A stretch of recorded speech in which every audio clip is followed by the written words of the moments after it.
we left off at Genesis chapter 46. Now we're in 47. And the sons have went back and got their father and the rest of the family, the descendants, and now they have moved their father Jacob to Egypt, and they're in the city of Goshen. And if we research the history of Goshen, that was where most of the corn was. The fertile land. Yeah, and so Pharaoh even said, and Joseph before that, that they were going to be put in the best of the land. And as we all know, God wants us to have his best. And that's why he wanted his descendants to move to the land of Canaan and inherit it, because it was called what? The land of milk and honey, or the land of plenty. Okay? And so we find them in Egypt. That really didn't come until after Moses. Well, when he called it that? In the promised land was the land of milk and honey, not Egypt. No, that's what I'm saying. I said they called Canaan the land of milk and honey. Right. Egypt was called the house of bondage. Yeah. To Israel anyway. Yeah. Yeah. But God said he would take them into the land of milk and honey, where there would be plenty. They would have land, houses that they didn't buy, land that they didn't till. It would all be set up for them. And so in chapter 47, let's dig into it. The heading I have, and I'm in the Amplified version, is Jacob's family settles in Goshen. Again, for those of us who are here and on Facebook, again, this is a walk through the Bible. We are live at Veterans Returning Home. We are in Genesis chapters 47, 48, and 49. Again, we just shared that the sons went back to Canaan and got their father, moved him and the rest of the family to Egypt, and now they are in the best of the land. They're settling in Goshen. And 47 says, "Then Joseph came and told Pharaoh, my father and my brothers, with their flocks and their herds, and all that they own, have come from the land of Canaan," which was the promised land to the Israelites, "and they are in the land of Goshen." He took 5 men from among his brothers and presented them to Pharaoh. And Pharaoh said to his brothers, as Joseph expected, "What is your occupation?" Can anybody remember what occupation the Egyptians had a problem with? Shepherds. Okay? They said to Pharaoh, right, "Your servants are shepherds, both we and our fathers before us. Moreover," they said to Pharaoh, "we have come to live temporarily." And that's what sojourn means. Sojourn is a short journey, or you travel through different places temporarily. "In the land of Egypt, for there is no pasture for the flocks of your servants in our land." Okay? They could not feed themselves. Of course they could not feed their flocks then, right? Well, it's because of the famine. And when they got there, they were still 2 years into the famine. They Exactly. had 5 more years to go. Exactly. Then Pharaoh spoke to Joseph, saying, "Your father and your brothers have come to you. The land of Egypt is before you. Settle your father and your brothers in the best of the land. Let them live in the land of Goshen." Notice when it refers to the best of the land, what is it connected to? Goshen. "And if you know any men of ability among them, put them in charge of my livestock." So he's saying that's your skill, your occupation. Okay, then take care of my livestock. Because you're better at it than my people. Then Joseph brought Jacob, Israel, his father, and presented him before Pharaoh, and Jacob blessed Pharaoh. Now, what would that mean during those times? For Jacob to bless Pharaoh. Put his hands on him. Okay, to put his hands on him, and then...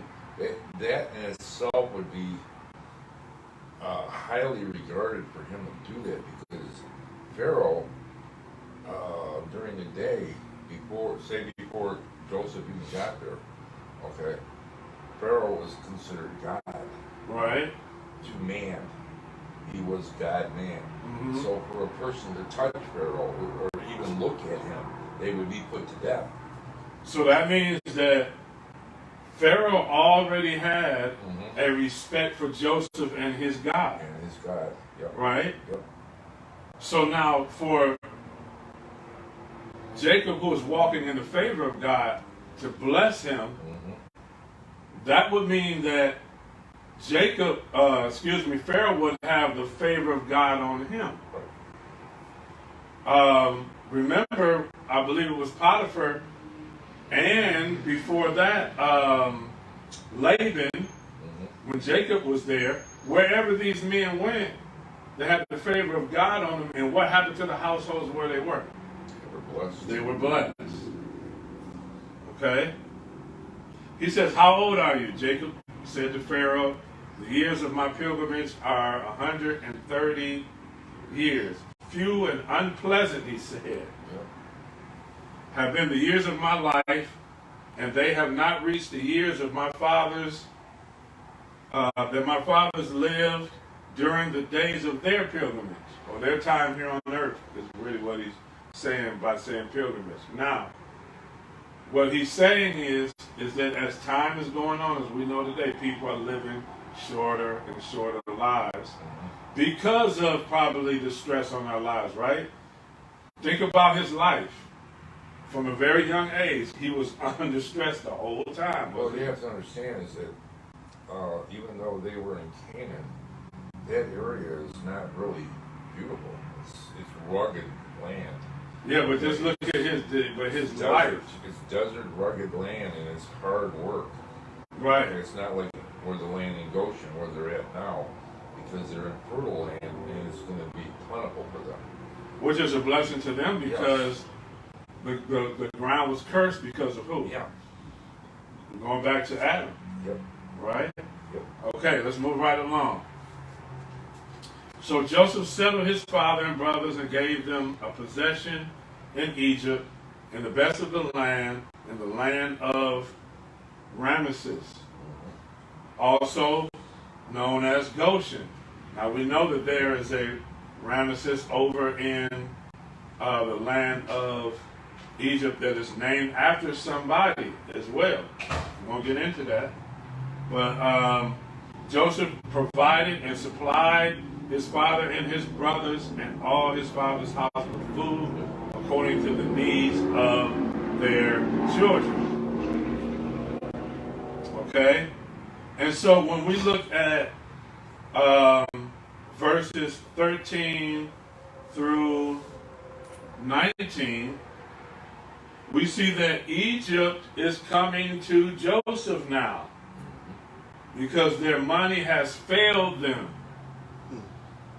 They don't have any money anymore, so they can't buy food anymore. So now they have to barter.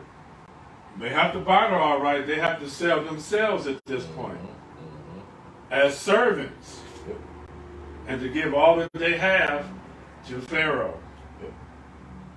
Okay? Watch what it says in verse 18. It says, when that year was ended, they came to him the next year and said, we will not hide from the Lord the fact that our money is spent. My Lord also has our herds of livestock. There is nothing left in the sight of my Lord but our bodies and our land. That's all we got left. Why should we die before your eyes, both we and our land? Buy us and our land in exchange for food. Now that's hard times. We talk about hard times here in America now. Come on now. Make us a slave. It's a hard. Make us a slave unto you. Come on, man. It's a hard way to go to have to sell yourself just to eat. And we throw away food in America today. Pretty much. And we complain about the food that we eat if it's not seasoned right or if it ain't warm enough. Our kids are spoiled. They don't know what hard times are. We don't know what hard times are. When I was in the Philippines, I saw what hard times was and was very glad when I got back to America. Mm-hmm. Yeah. Okay? Let's go down to verse 20. This is the result of the famine. This is what the aftermath was. So Joseph bought all the land of Egypt for Pharaoh. For every Egyptian sold his field because of the famine was so severe upon them. So the land became Pharaoh's. Which means at that time, obviously, of course, the Pharaoh was the king and the god of the people, but they did own their own land. Mm-hmm. But now, because of the famine, it belongs to him now. All the land. Okay, all of it. Because they all had to sell what they had. So basically, Egypt became even a greater nation. Mm-hmm. Now, Rich. in verse 23, it says, "Look, today I have bought you and your land for Pharaoh. Now," watch this. Now, it's going to cost you to eat, okay? But watch what he says. Let me see if you all pick up on this. "Here is seed for you." This is verse 23. "And you shall plant the land. At harvest time, when you reap the increase, you shall give 1/5 of it to Pharaoh, and 4/5 will be your own, to use for seed for the field, and as food for you and those of your households and for your little ones." So now, what he's doing is he's saying you've got to do what you need to do to eat now. Basically, But I'm going to give you seed basically sharecropper. to be able to, okay? All right? So I'm going to set you up to one day get back on your feet again, if we could just put it in layman's terms. Mm-hmm. Now, I don't know along the way in ancient times if kings and governors were that giving and that gracious. Well, getting off the subject, going into history, that's how Britain ruled. Mm-hmm. They sharecropped. Mm-hmm.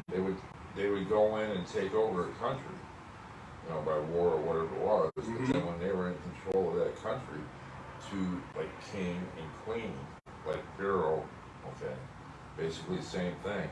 The queen or the king would set up a standard of wages for what your land is worth. Now, if you didn't have the wages, what did you do?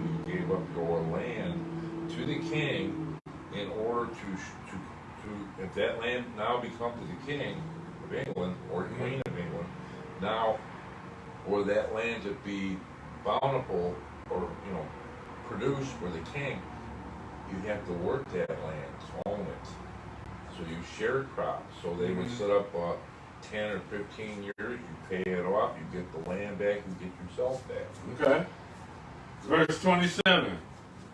"Now the people of Israel lived in the country of Egypt, in the land of Goshen, and they gained possessions and acquired property there, and were fruitful and multiplied greatly. And Jacob lived in the land of Egypt 17 years. So the length of Jacob's life was 147 years. Now, what favor the Israelites had that they possessed their lands while the Egyptians had to sell theirs. You guys see that? Yeah, yeah. God blessed God blessed his people. his people, but not the Egyptians, because they are not of the same. Exactly. Not totally different. He did not have a covenant with them. Right. I mean, you look at it like this. God, Jacob blessed Pharaoh, and Pharaoh was blessed by God. But God did not bless Pharaoh in that regard. He blessed the Israelites, or the Jews, in that land. Okay. But they're the ones that became powerful, not Egypt, unless the Jew made them better. And that's what Joseph did. Joseph gave them Pharaoh his country, but also made Pharaoh rich. And the thing about it was, it was Yep. his favor, that God's favor that was Yep. upon Pharaoh. Yep.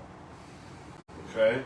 And so, verse 29 says, and when the time drew near for Israel, or Jacob, to die, he called his son Joseph and said to him, if now I have found favor in your sight, please put your hand under my thigh and promise to deal loyally and faithfully with me. Please do not bury me in Egypt. Now, my memory escapes me right now, but what were the two people originally that established putting your hand under the thigh to make a covenant? Oh, That's what I wanted to ask first. that I can't remember. Okay, now that's some trivia for those out there in Facebook land as well. Now I'm going to put this out here. Abraham. Abraham and who? Isaac. Yeah, I think it was Isaac. Abraham. Okay, and so Isaac. we're gonna research that. I was going to say Abraham and his servant before he sent his servant to go find Isaac a wife. I could be wrong, but that's far back as I remember it. Now Abraham probably could have did it. I know it had something to do with Isaac. Yeah, because I think he told him to put his hand under my thigh and promise me that you will not take a wife for my son Isaac out of this land, but go back. If I recall, Abraham, when he had the covenant with God, Father God was talking to Abraham. Okay. He changed his name. Abraham put his hand under his thigh as onto his soul.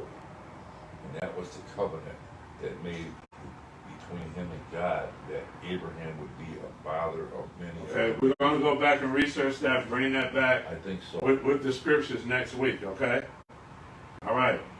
So that's our homework, to go and find out who established that covenant of putting your hand under a man's thigh. Now, he does not want his sons to bury him in Egypt. He wants to be buried where Abraham is, where Isaac is, where Sarah, all of them were buried. Remember, they were buried, I believe, by the cave that was called Machpelah or something like that.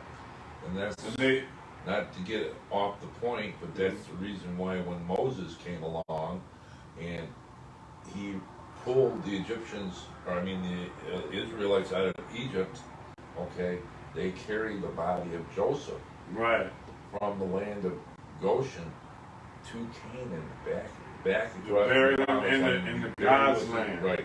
Don't leave me here. Same place where his father and father's fathers were buried. Yeah, Same don't place. leave me here in this land. I want to be buried back home. That cave over there, right? So it's almost the same thing as today. You have people who will say, don't bury me here. Take me back down to Alabama. Take me back here or there where I'm from. Take me back there. Your seed reverses itself. Okay. Your seed back to the seed it came from. Yeah. He says in verse 30, but when I lie down with my fathers in death, you will carry me out of Egypt and bury me in their burial place at Hebron in the cave of Machpelah. That's what I spoke of. And Joseph said, I will do as you have directed. Then he said, swear to me that you will do it. He swore to him. Then Jacob bowed in worship at the head of the bed. All right, let's go over to chapter 48. Now we're going to look at Jacob's last days. What does he do that's customary before a man dies? What does he make sure that he does before he dies, as Isaac did with Jacob and Esau? Blesses him. Yep, so let's look. He blesses his sons. Now, sometime after these things happened, Joseph was told, your father is sick. So he took his two sons, Manasseh and Ephraim, with him to go to Goshen. So that means Joseph was not in Goshen. He was back where? Probably where the palace was and where he lived at with Pharaoh, right? He was the governor. So he traveled to Goshen because if he knows that his father is sick, they're not just talking about he has a head cold, right? Right.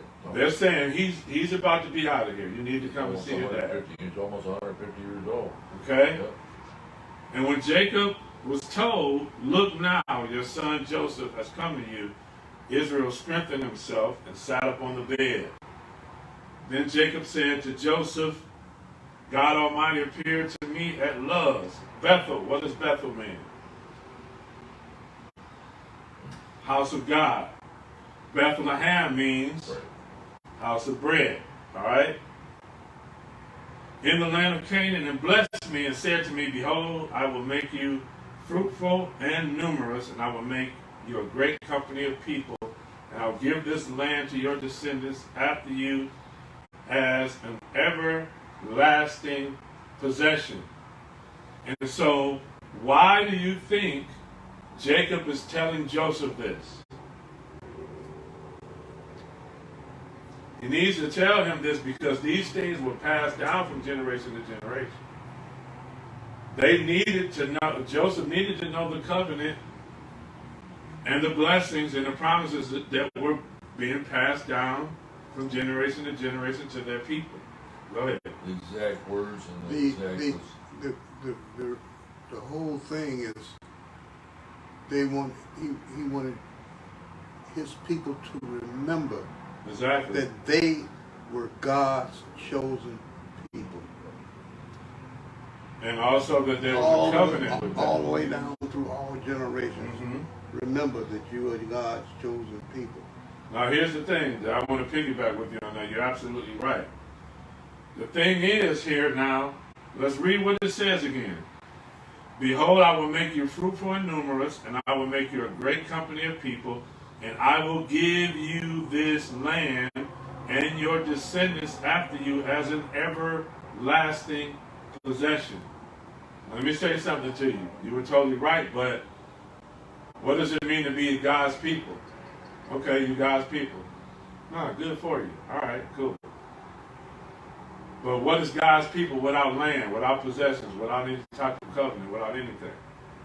Are you going to just be God's people and wander around? No. He said, your descendants are going to have this land, and I'm promising you, as God's people, you're going to be numerous. Right. Meaning you're going to be around. You're not going to ever be, what's that word, extinct? You're going to be a nation. You're going to have an everlasting covenant with me. Y'all not going nowhere. And you're going to have a land, and you're going to be numerous. This is important. Just like today, a lot of people run around talking about I'm this and I'm that. Well, what do you have to show for it? It's an inheritance. Right? It's an inheritance. You know, anybody can, back then, you could say who you were, and okay, but they were known. The inheritance is not the land. The inheritance is not the riches. The inheritance is. But it was not, a part of it. It's a part of it. That's what was promised. But the inheritance is the vow that you're making God part of you, and God owns you. In other words, you are mine. And say, I'm God, and I'm telling you, you are mine. Right, I agree That's with the I inheritance. agree with that. That's the inheritance. But when you go all the way back to Abraham, Yep. he continuously said to Abraham, to Isaac, to Jacob, the same thing. Mm-hmm. That they would be a great nation, that they would possess the land. Every single one of them was told the same thing. Now Jacob is telling Joseph the exact same thing that God told Abraham, Isaac, and now Jacob, and then now Joseph. I Okay? even recall that's the same thing when they took the scroll, I forget what it was, and wrapped it around. They would I forget what that scroll was. They would wrap it around their right hand and their wrist, all the way around their wrist, Mm-hmm. and it had everything on there, all the generations, all the people Mhm. that was handed on to them, and they would recite that. I forgot the name of that, what that was called. It was a registry. Right. It was a registry that had, that was a hand-me-down for each Yeah. person that was going to be the leader of the tribe. that was a registry of their Okay. descendants. Who was blessed with the hand and kissed on the cheek and blessed as if God was blessing that person to carry on the family. That was a registry, basically. Yeah. Mm-hmm. And so now, in verse 8, it says, when Jacob was almost blind, saw Joseph's sons. Now it says he was almost blind. When he saw Joseph's sons, he said, who are these? Joseph said to his father, these are my sons whom God has given me here in Egypt. So he said, please bring them to me, because he's getting ready to do what? He's already told Joseph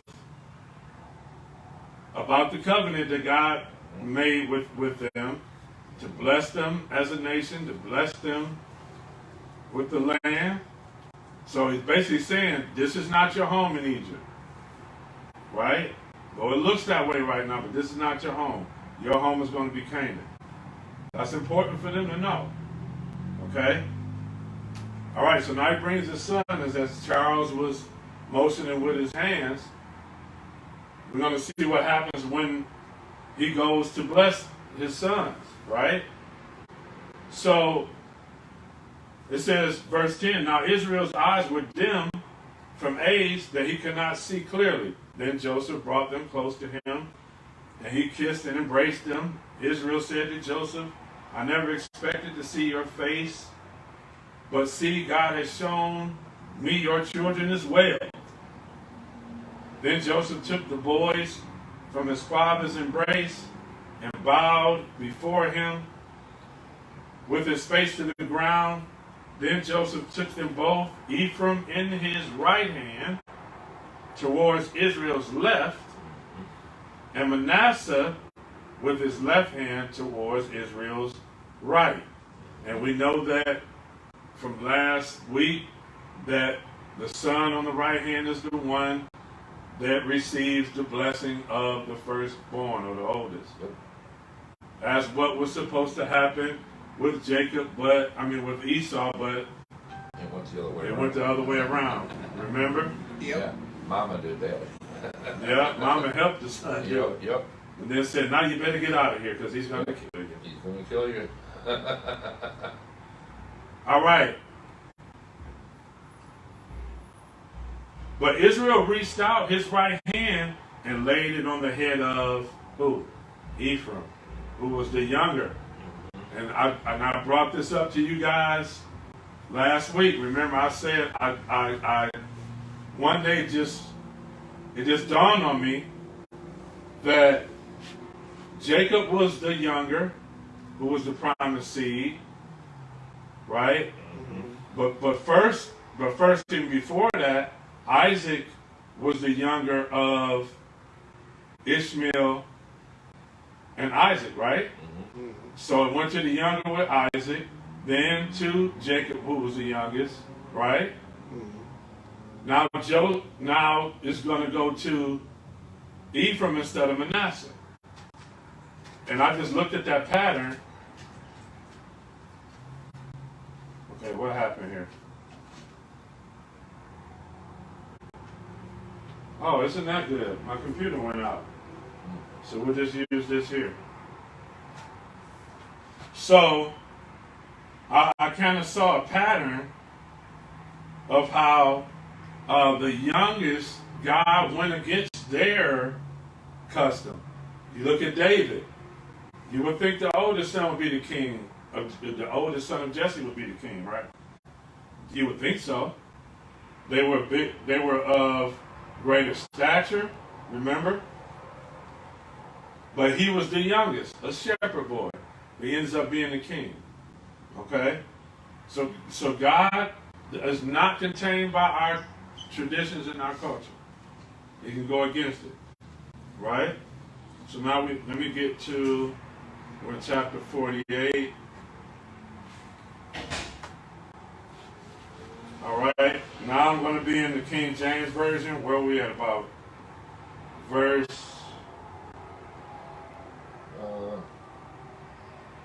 14, 15, 13. I would say, let me see. You're talking Okay, about here it is, verse 14. And Israel stretched out his right hand, laid it upon Ephraim's head, who was the younger, and his left hand upon Manasseh's head, guiding his hands willingly. For Manasseh was the firstborn.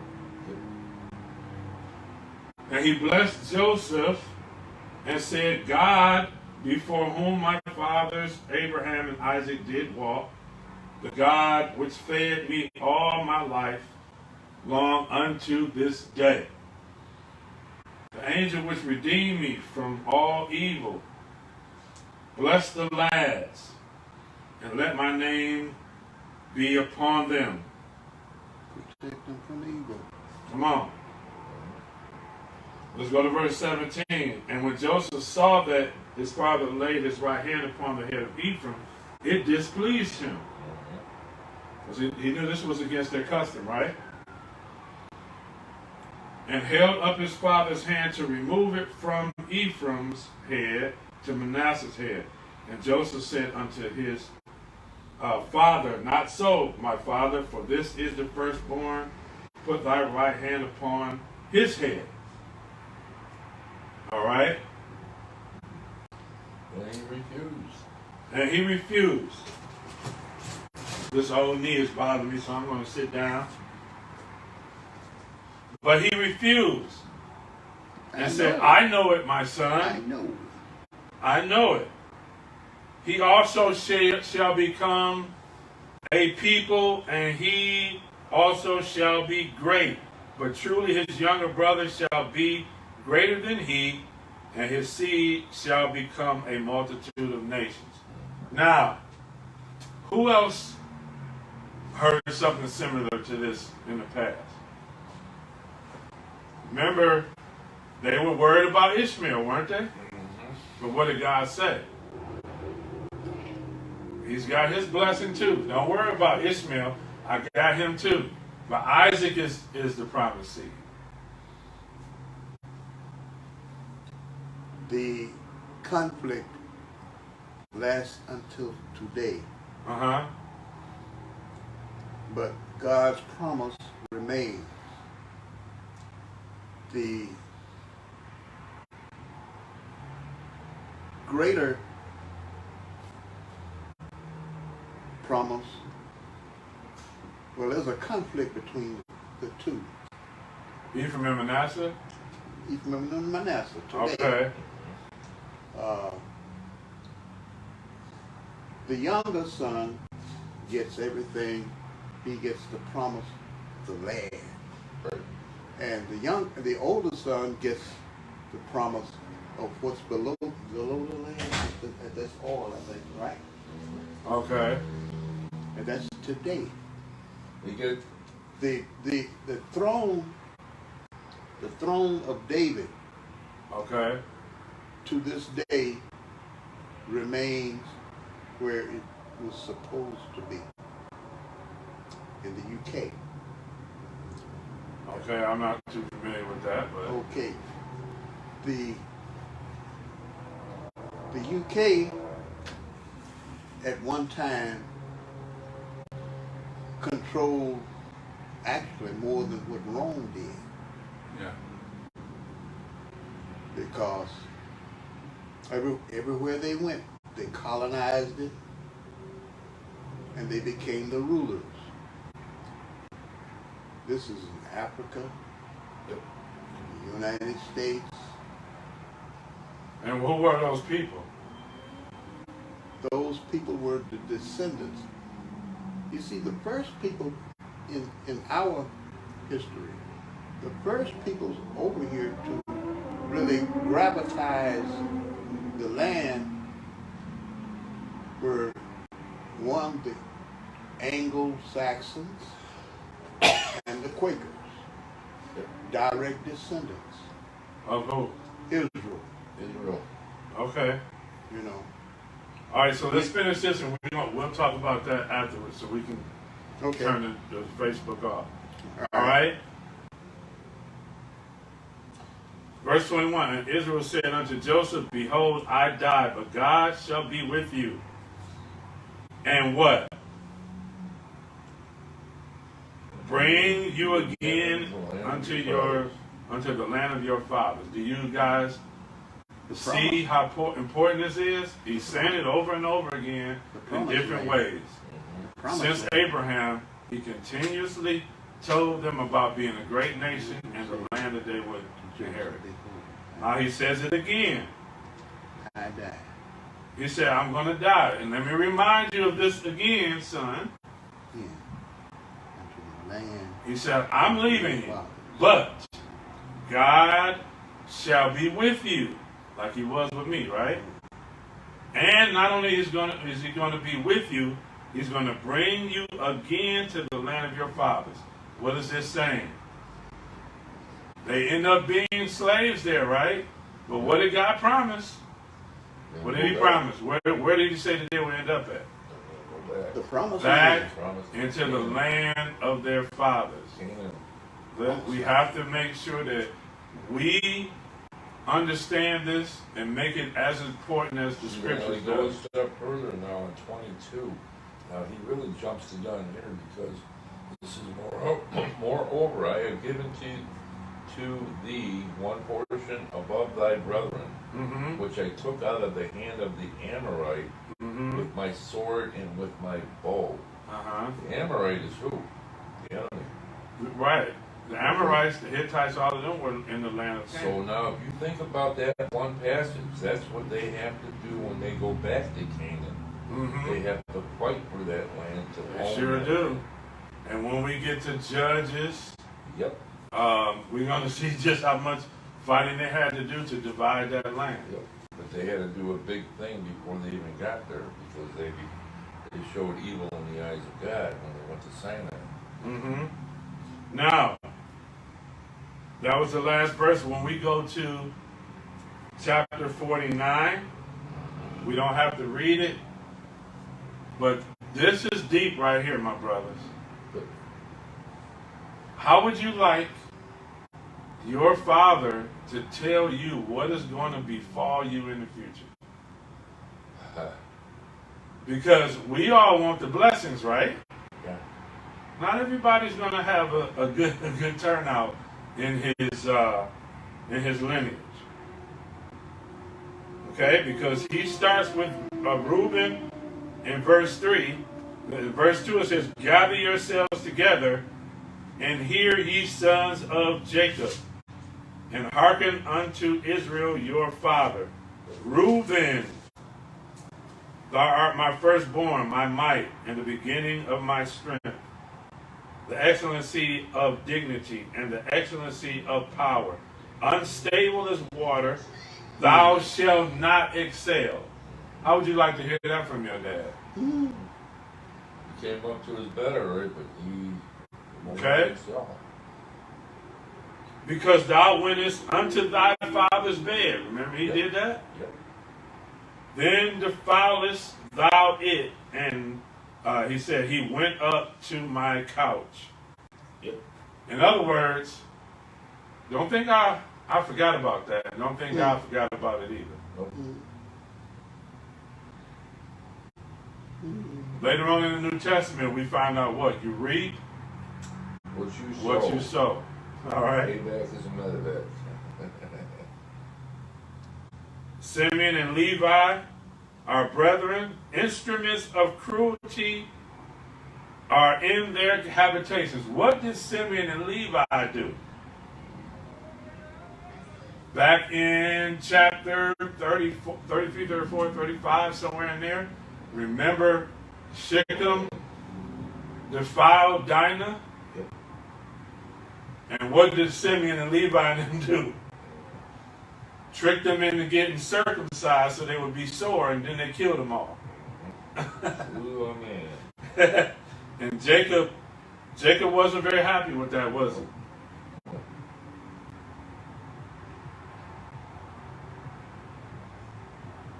In verse 7 it says, "Cursed be their anger, for it was fierce, and their wrath, for it was cruel. I will divide them in Jacob and scatter them in Israel.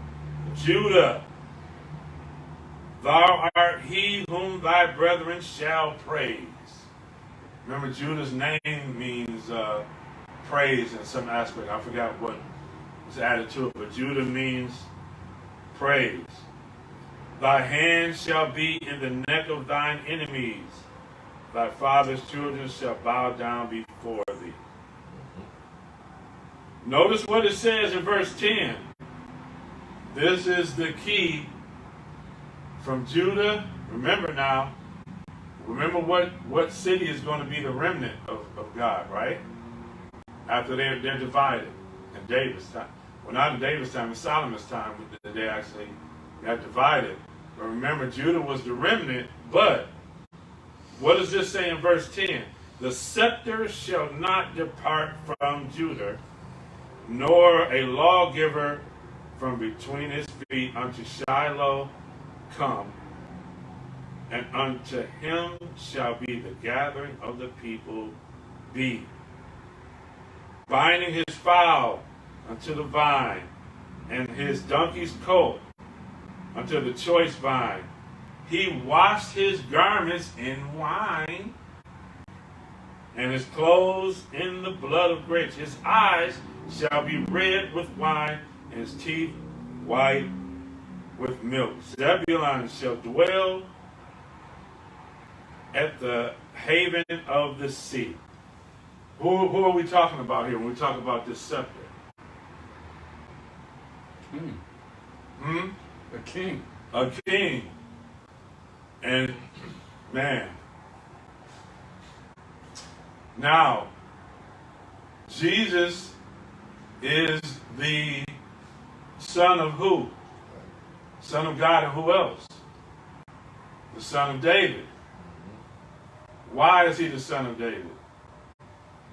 That's the royal lineage. That's the royal lineage. Look at this scepter now. The royal lineage. Remember the promise to them that kings and priests would come from them, right? So from David, what was promised to David? That the throne that there would never fail a man not to sit on his throne. So who sits on this throne right now? Jesus. Okay. So this is a prophecy, if you look at it. The scepter shall not depart from you. All right? Then it goes down to Issachar and Dan. Dan shall judge his people.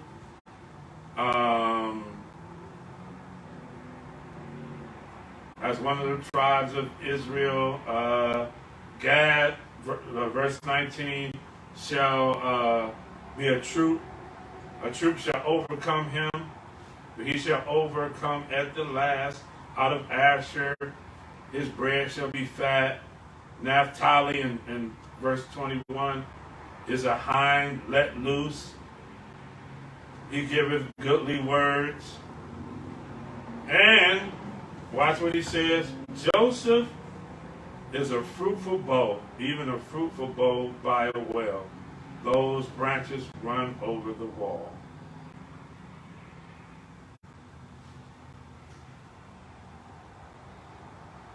Verse 25, even by God of thy father, who shall help thee. and by the Almighty who shall bless thee with the blessings of heaven above, blessings of the deep that lieth under, blessings of the breast of the womb.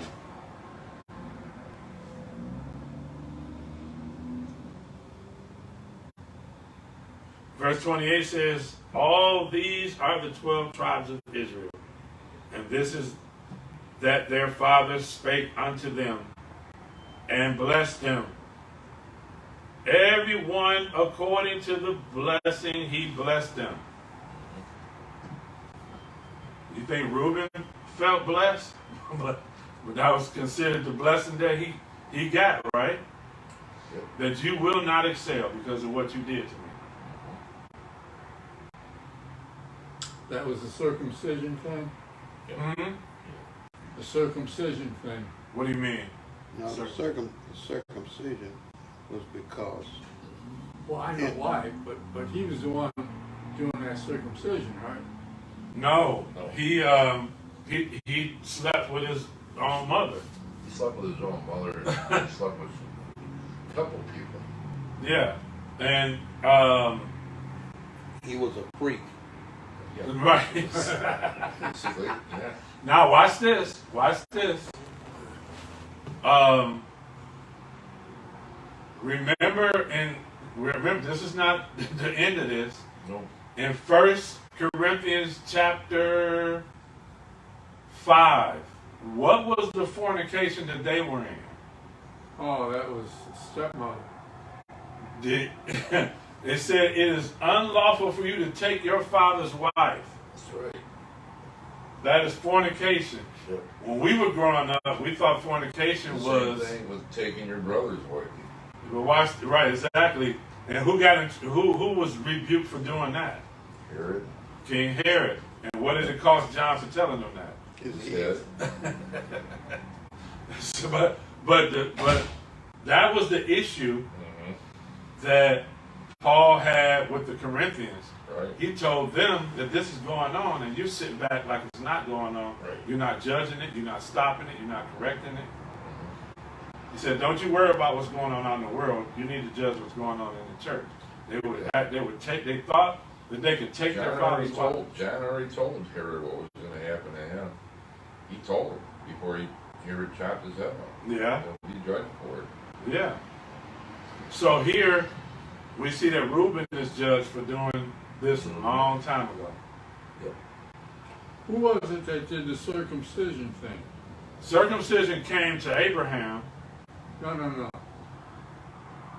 When they were sore and he killed them all. Oh, that was Simeon and Levi, All right. because the Shechem fell in love with Dinah. I always have this trivia question for people. I always ask people, how many children did Jacob have? And everybody raises their hand and says 12 sons. They don't know. They've never read. Many of them haven't read Genesis 34 to find out that he had one daughter as well named Dinah.